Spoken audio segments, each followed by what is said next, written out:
We start this half hour with the best of the best in the U.S. Armed Forces and what they have to go through to get there. Weekend Today Soledad O'Brien is at the Special Ops Combat Dive School in Key West, Florida. Soledad, good morning. And good morning to you. And the Special Forces Combat Dive School is about pushing limits. Over the next 4 weeks, the students will learn to push themselves physically, challenge themselves mentally. They will learn the logistics of infiltration from the sea, and they will learn to survive the stress of underwater combat. These are some of the military's toughest men, human fighting machines, brought to Key West, Florida for a challenge designed to weed out the merely great from the absolute best. Bending your back already, we just got started. The weak link.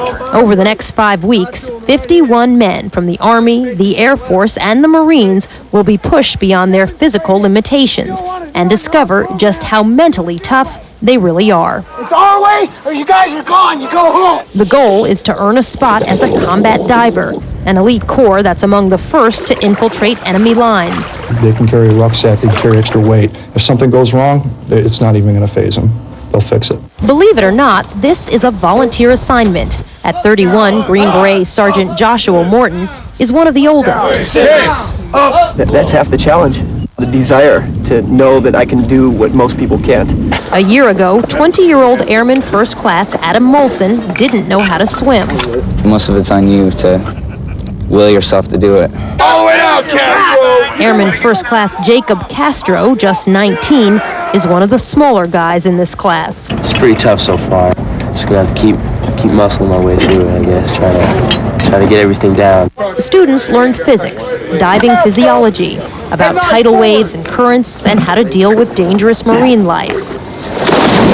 In week 2, underwater training. For many, this is the most difficult part of the course. Physically grueling, emotionally exhausting. They're pretty tough young guys, and they want to be here. They want it to be that way. At the end, they want to say, that was a difficult school. Those guys were madmen, and I'm glad I graduated.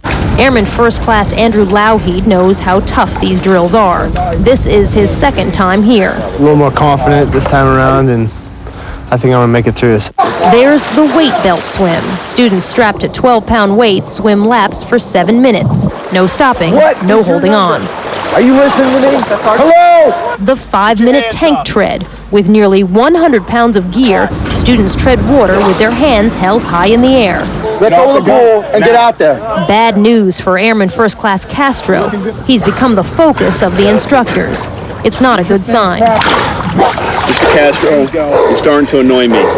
You're not trying. You're not doing the exercise. You're not doing anything that I told you to do. Army Ranger David Bucknam is one of the 10 teachers, a graduate of the course in 1997. He says it's harsh, but the goal is paramount, to save lives. We try to stress them out. The water is unforgiving, and anything can happen out there. A sloppy mistake in combat could be a fatal one. Look at that. Flares upside down. By late afternoon, the men are in open water for a 1,000-meter swim. Today's test is critical. How fast each man swims will determine who he's paired up with for the remainder of the course. The fastest are matched. No one wants to be paired with the slowest. Hey, Castro. Take your feds off, mask down. It is not Airman First Class Castro's day. He makes it to shore 7 minutes behind the rest of the class. That's pitiful. You disappointed me once this morning. Now you've disappointed me twice. Remember Adam Molson, who a year ago couldn't swim? He finishes 8th. The challenges are not only physical. I know I definitely have the mental toughness, and it's just the physical stuff that's going to get me. Technically, it's really difficult. There's a lot of actually classroom studying as well, and that's never been one of my strongest points, so that worries me more than anything, truthfully. For Airman First Class Castro, disaster. By day's end, he's asked to leave. He'll have a chance to try again. Couldn't hold their standards right now, but I will be able to. I know I will. By the end of the course, a third of the students will be dropped or quit. Sergeant Morton says he is determined to make it. I won't allow myself to quit, so, succeed or die. The next few days will really tell. In fact, tomorrow there is an incredible test for the students.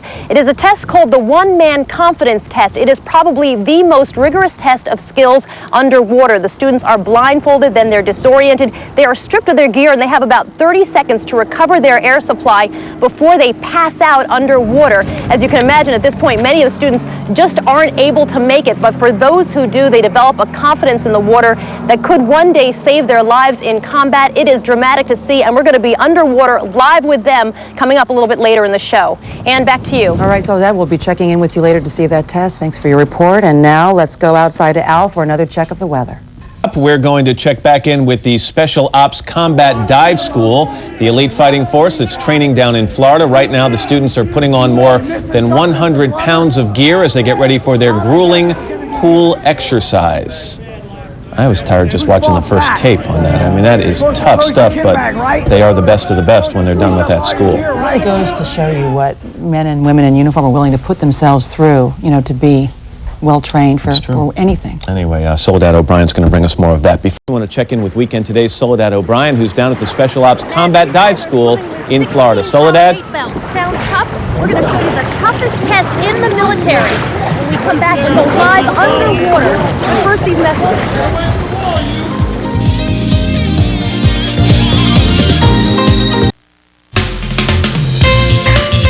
And you're looking at a live underwater shot in Key West, Florida. Not just any shot, that's right. That is Weekend Today's Soledad O'Brien.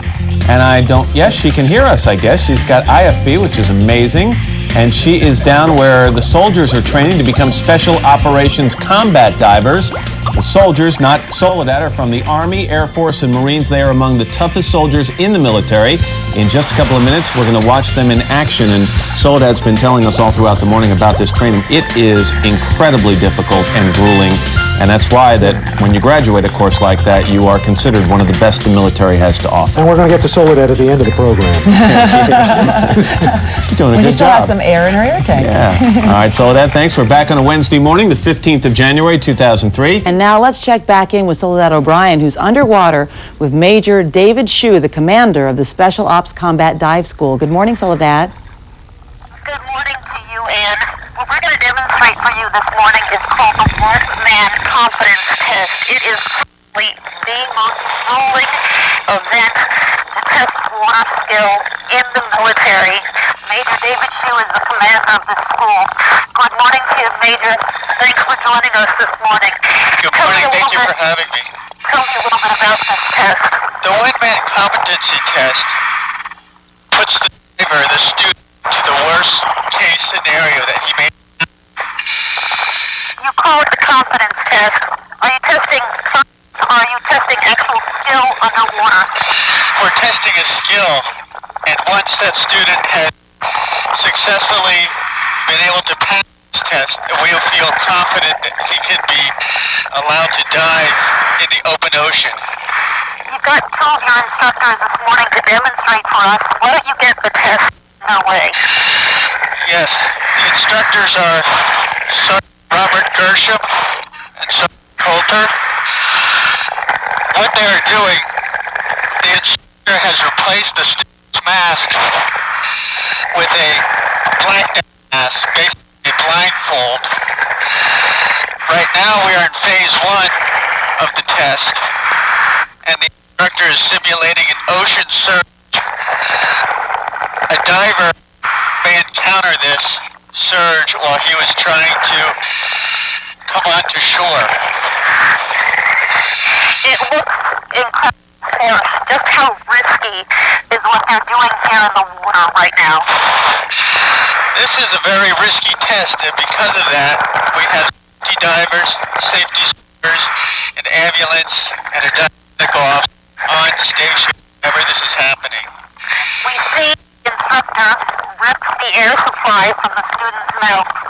What are you testing there? The worst case scenario in water is to lose your air source. And we train the students, no matter what happens, to focus on recovering his air source. For the purposes of our demonstration, each of these phases is only lasting about a minute. How long would the test really last if the students were doing it for real? The students will be tested on this. The entire test will take about 20 minutes. You were a student here. You took the test and passed it. What's going through the student's mind as you're underwater? You've lost your air supply. What we hope is going through the student mind, what we've trained them to do, is to focus on recovering his air source. The test is that the student begins to panic and begins to lose focus on recovering his air source. So how much is success in this program psychological, and how much of it is just physical, gutting it out?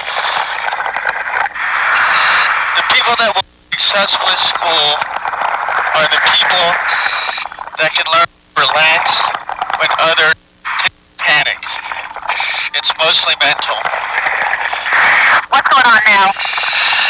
Right now, this is the final phase of the test, and the instructor has put an unrecoverable air source in the student's system.